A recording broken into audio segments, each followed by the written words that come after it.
Hello again, everybody. I'm Ty Collins, and welcome to the latest episode in the Lawrence University Career Center podcast. Every month, we check in with a Lawrence alum to find out what's happening in their life and career after leaving Lawrence. And today, we are joined by U.S. Air Force Airman First Class David Pickar from the Lawrence class of 2023. David earned his Bachelor of Arts in Music Performance and took part in numerous ensembles as a student. He worked in percussion repair, repairing and maintaining a variety of drum sets and percussion instruments from the U.S., Africa, Asia, and South and Central America. Following his junior recital, David auditioned and was accepted into the United States Air Force Band of Mid-America, which he joined after graduation. Today, David's stationed at Scott Air Force Base in southern Illinois. David, welcome to the show. Thank you for having me, Ty.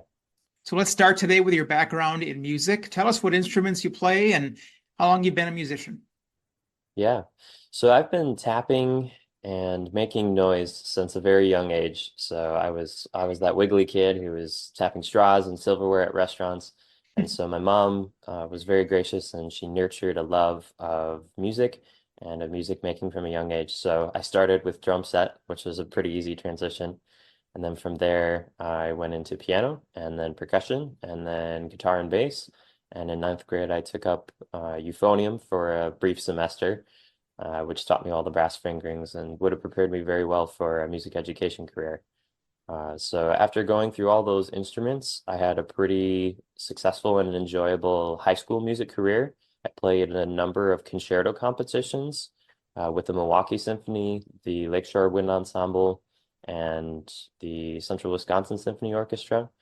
And those were very fun, very productive, very financially incentivized. They had really nice scholarships attached to them.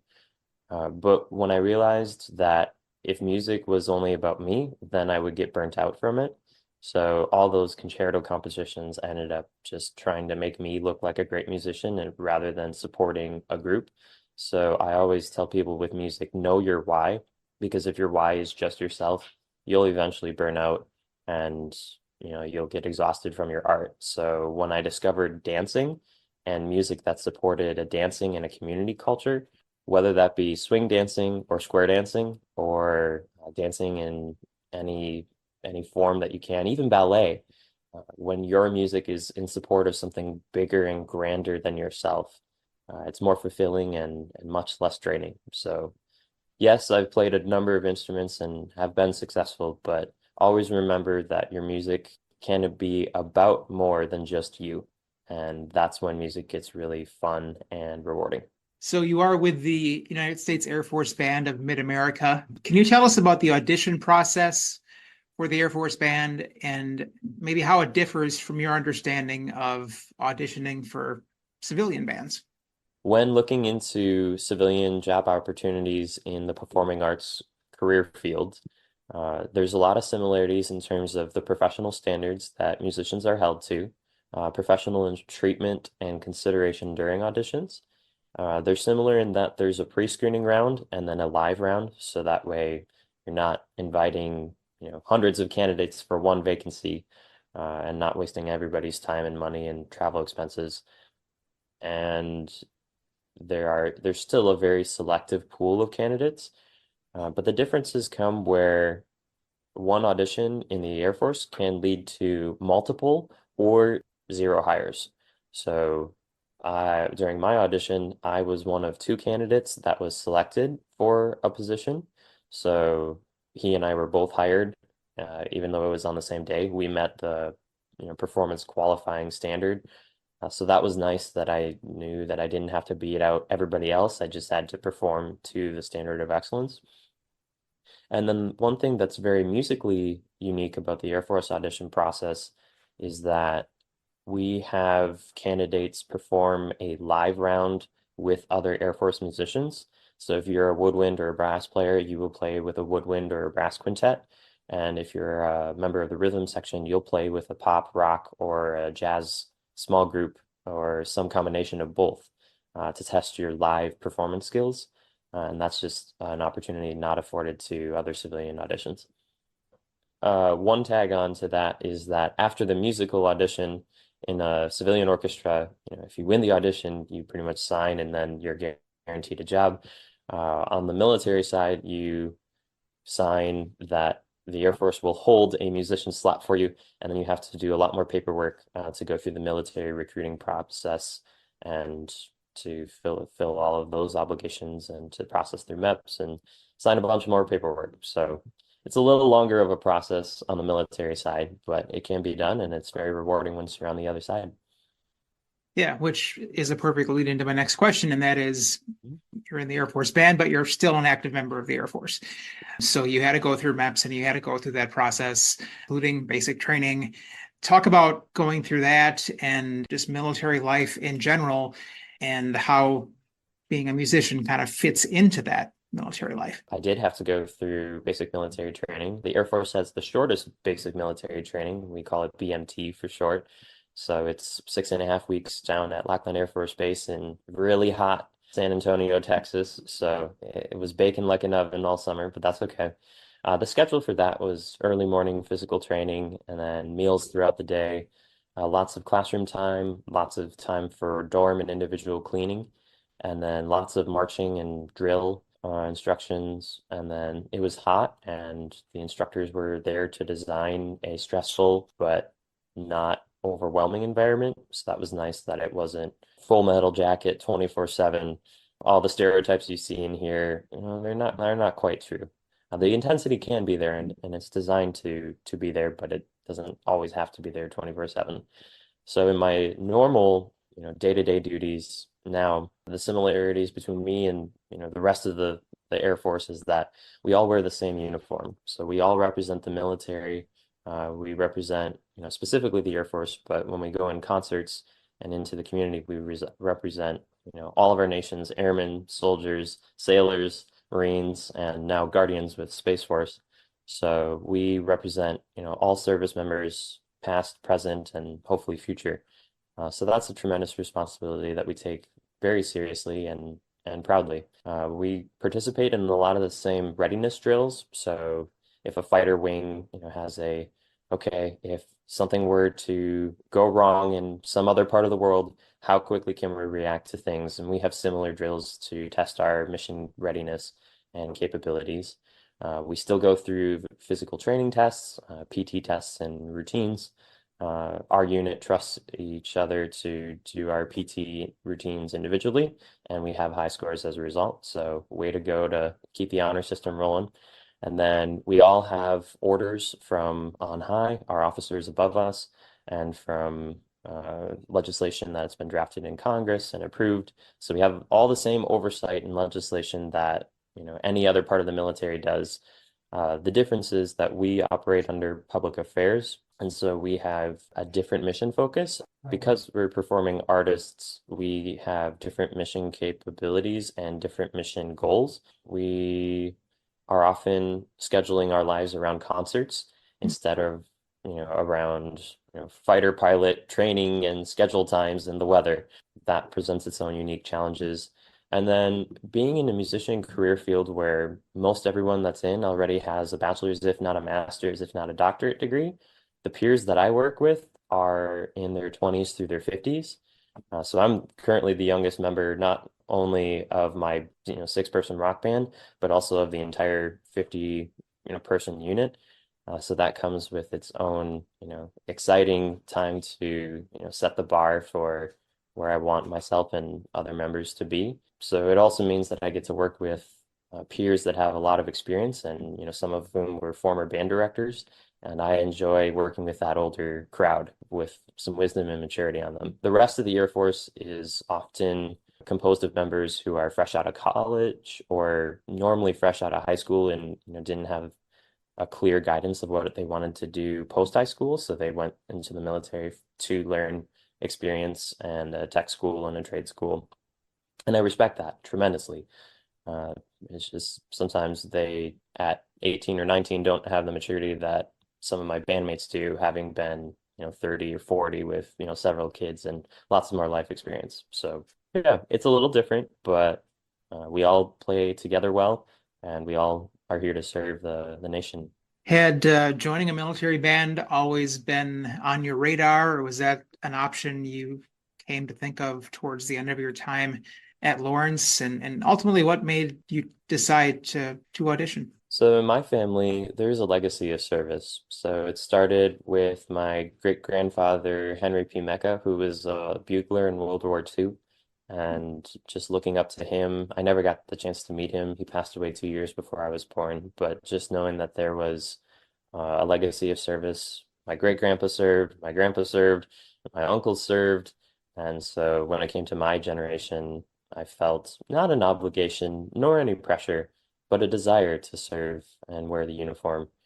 And so that was part of the reason. And then the other part of the reason is that I had wanted to make being a performing musician a full-time career.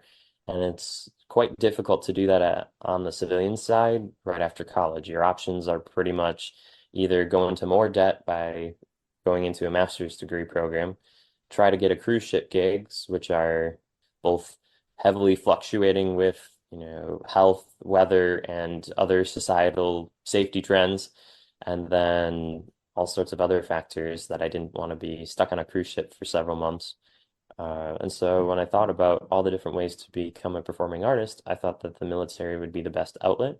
So in high school, I went to all the recruiters and met with all of them, and then met specifically with a former Marine Band percussionist, whose name is Zach Roberts. And he worked down at the Madison VA, and I met with him, and he shared that he really enjoyed his time, but he came out with tinnitus, which is severe hearing loss and a continual ringing in your ears. And as a musician, I did not want that as a part of my story, during my military career, that would be something that I would take away. So I crossed off the Marines from my branches that I wanted to enlist to, and then, continued looking elsewhere, and then discovered the Air Force bands post high school and stalked their websites and stalked their social media pages until I was able to claw my way into an audition, and then did what I did and performed well. At the time of this recording, you are less than 1 year out of college, so you are the youngest alumni on this podcast series. So you probably still understand the student mindset. Regarding Lawrence students, there are some who I would graciously call non-patriotic. And they can be vocal about that, and they have been vocal, at least in regard to their opposition to the U.S. military. Not many Lawrence students pursue that as a career, maybe one or two every graduating class. When your classmates and peers found out you were joining the Air Force, did you receive any negative feedback or less than positive response from anyone? Initially, I didn't receive any overt, feedback or overt criticism, but I felt a little bit of tension throughout certain members of the conservatory. Students, faculty were very excited and supportive, and I'm grateful for that. Initially, I kept things pretty hush-hush from my fellow students at first, but as everyone kept asking me about my future plans, I wanted to share, and so the news continued to spread, and I embraced it. Even though not everyone wants to work for the military, it's something that I've always wanted to do, and I'm not ashamed of. And the specific mission of the U.S. Air Force bands is to honor, inspire, and connect. It's to honor veterans, inspire our nation's citizens, and connect with our nation and our fellow service members. That's a mission that I'm very proud to execute and am honored to serve our nation in this uniquely musical and diplomatic way. In case someone's listening to this and has still not decided on their career path, what would you say to someone to convince them to join the military, whether it was in a performing capacity or not? I would say that the military offers many benefits that other companies simply cannot match, or especially in an entry level or a first-time job position. They're just not able to offer these benefits. So, as a part of the military, we have education assistance, both with two different types of GI Bills, depending on which one you choose. Then there's active duty tuition assistance, which is separate from that. Then there's TRICARE, which is healthcare. In the band career field, we get a lot of travel. And so I wanted to see the world and I wanted to see the US, and the band was a great way for me to experience all of that. Financially, there's a housing and food stipend on top of, your salary and your tax benefits. When you live in different places than you work. The military is very flexible and accommodating to that. And then what's really unique about the Air Force bands is that they have been very intentional about giving you a work-life balance. Some companies are there to say, you're hired, we almost own you. And and even though that's true in the government, because they own you and you are obligated to follow the orders of the presidents of the United States and all the orders and off of the officers above me as part of my oath of enlistment. This career field has been very good about honoring our individual time and our time away from work. So I feel that I have a very balanced job and workload, and it's feast or famine. So some weeks there's not too much to do, and some weeks there's everything to do. But when you take the average of it all, it's a very sustainable way to earn a living as a performing musician, and I very much enjoy that. What are some things you've learned in your 9 months in the Air Force that you didn't learn in 4 years at Lawrence? And then, as a follow up to that, what are some things you wish Lawrence had offered you as a student when you were here? Musically speaking, there's less rehearsal time and less individual prep time for you to be able to prepare the music that then is due for either your ensemble rehearsal or for a concert coming up the next week or the next day. So you got to be a little quicker on your toes. And then in a drumming specific context, there's a responsibility as a live drummer to count in the songs. As a drummer at Lawrence, you're not obligated to count in the ensemble. That's usually something that the directors do. So as a result, that's not something that you're always entrusted to do. But in the real performing world of performing musicians, drummers usually count in songs or are responsible for either click tracks or live playback of Ableton, the performance software. So just being able to have that extra headspace to manage, the group and the start of a song is very important. And the other big difference musically is studio versus live drumming. So in a recording studio context, like those of a band in Nashville, your goal is to play in a very controlled and a consistent way, which allows you to preserve energy, and then that lets the sound engineers adjust a lot to fit in all the elements of pre, post, and live sound that's happening. But when it's just you and six other people trying to play a concert for hundreds, if not thousands of people, and you don't have the benefit of that studio recording, there's a different mindset that you have to take. And so hits and live arrangements, so doing something and then you play a riff and then you have a stop that you all do together and you come back in all together. Just those ins and outs of the musical side of a studio recording, which is very, consistent versus a live performance, which is very dynamic, is a big musical difference. And then in the day to day, what I experienced as a percussion, drum set student at Lawrence versus percussion performer in the real world is that the logistics are more involved in an Air Force band, but they are more streamlined. So we have a large equipment truck, almost as big as a semi, that we use to load in and out all of our shows to any venue, whether that be a school or an awards ceremony, banquet center, or a stadium. We bring all of our gear all the time, so we get very good and efficient at the logistics.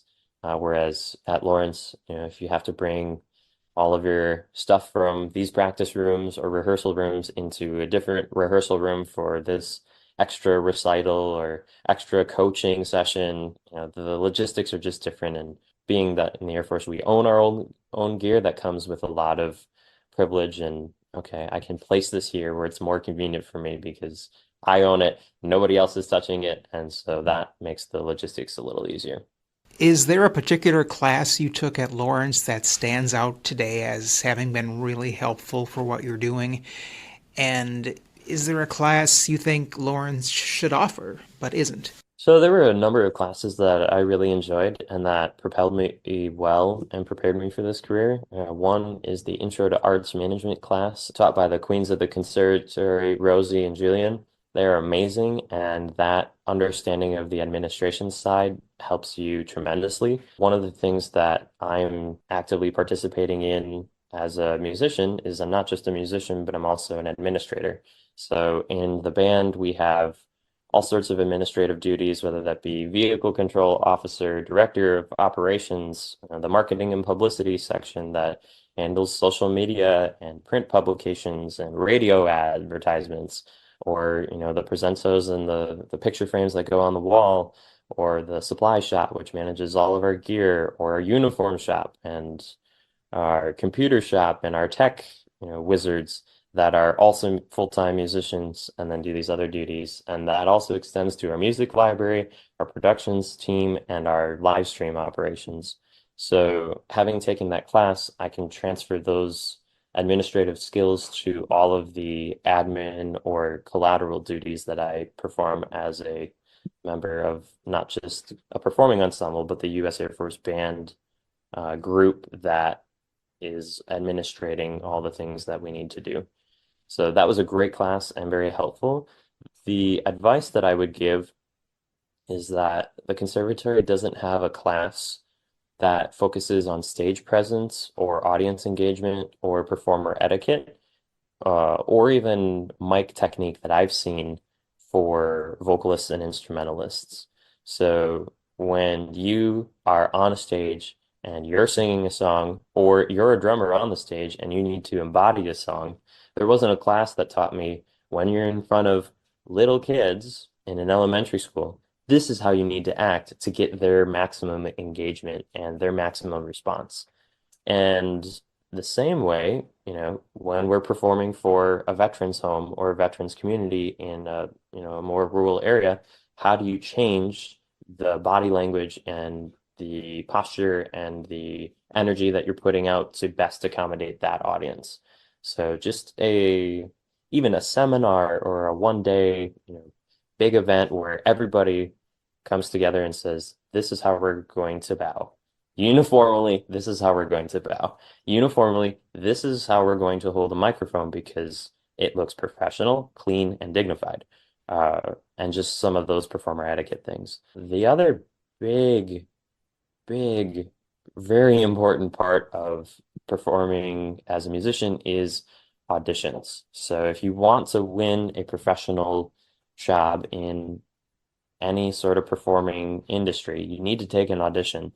And those auditions are often the must-pass gates that keep out a lot of amazing musicians who just haven't figured out how to jump through that hoop. And Hmm. so I looked to Rob Knopper, who's a professional percussionist with the Metropolitan Opera Orchestra, and he's developed a program called Audition Hacker, which is for all instrumentalists. And that allows you, his YouTube page is free, his website is free, his blog is free. And I was able to watch and absorb enough of that knowledge to better equip me to take my own auditions and to take them successfully. He also offers a paid tier premium course, which allows you to get even deeper access into the weeds of how to become a better auditioner so that your best musicianship can be on display in spite of stage fright, nerves, anxiety, or whatever befalls you on audition day. So just making sure that the musician that you are, when you're awesome and when you're amazing and when you've had all this time to prepare, comes out on that audition day is very important. And that's a lifetime long skill. And I think that deserves a course. Wow, that's great. Thanks for sharing some of those ideas. Mhm. You mentioned performing in front of different audiences, and that's one thing about the Air Force Band is they can be requested to come and perform places. What are some of the more notable places or events that you've performed at and for, or some interesting audiences that you've had? I think the most interesting venue that I've had so far was performing on behalf of General Mike Minahan. So he's our four-star general in charge of Air Mobility Command, and he addressed the American Tankers Association in Texas.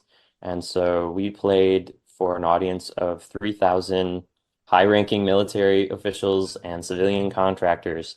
Hmm. And we played the intro to a remix of Crazy Train called Let's Go, and there's some rap elements in there too. and to just get to blast the decibels into that audience and electrify them with, the impression that that made for everybody in the room. It was quite significant, and it helped me realize that by us playing that musical intro, even though it was short, it allowed General Minahan's speech to start with that greater emotional impact and prepared the audience for his message, which was a very heartfelt one. So that was a very, very cool experience. That was in November. In the past, we've played at NFL games, we've played at NHL games, we've played for soccer games, all sorts of big sporting events, the NASCAR Brickyard 400, and other high-profile events like that. I think the most solemn and gratifying experience that I've had is in observing a full service honors funeral at Arlington National Cemetery. I was there as a guest on a immersion career field immersion trip. And so as a result, part of our immersion was to see what the premier band, the ceremonial brass, do in action when they perform full service honors funerals at Arlington National Cemetery. And when I attended that service, it was from a distance, but in full service dress. So I was there in military uniform, but not as an official member of the party, just observing, their work. And it was extremely sobering and solemn to reflect on the the nature of that service and the nature of that funeral, but extremely gratifying to know that there will be a day when I am called to perform this service and this gesture of gratitude for a service member who has passed away, either due to retirement or in the line of duty. And so to know that part of my mission is a somber and meaningful one is a very sobering and humbling and gratifying thought that I as a musician, it's not about me. It's not about how many concerto competitions I win. It's not how flashy I can play the drums. It's about how can I use my music to honor those who have served and to honor those who have sacrificed so much more than I have. And that has probably been my most meaningful performance that I've observed. Wow, David, sounds like that experience really affected you then and still is today. So thank you for sharing it. We do have time for one last question. It's very open ended. Any last bit of advice or bits of advice for our student listeners?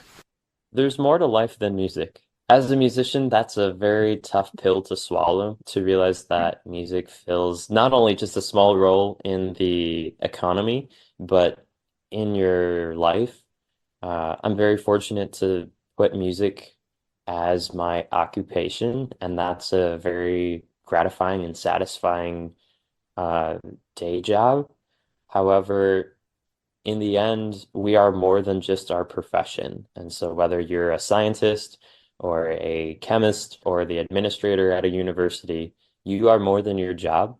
And so, remembering that you're more than just a musician for any musicians out there, just remembering that you are more than the sum of your artistic output, because if you try to measure your worth and value in what you produce, you'll eventually get disappointed. And so that's why I enjoy being a military musician, knowing that I don't have to be the person who sells the next Grammy award-winning album to know that my music has a direct impact in thanking our nation's veterans for their amazing service. And that's one small piece of advice of not making music everything. But the other piece of advice is that I want to echo Lieutenant General William Troy, who you had on this podcast previously, and state that the military is a great place to start your career, primarily because you can gain tremendous experience and responsibility, and you get to align with the mission to serve and protect. And this job changes a lot of your perspectives about what's going on, and it challenges a lot of your most firmly held beliefs and convictions, but it is ultimately one of the most rewarding and satisfying things that I've ever done in my life, and I don't say that lightly.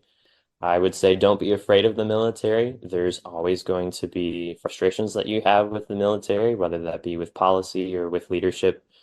But when you remember the amazing tradition that we have as Americans, who are willing to stand up for what's right.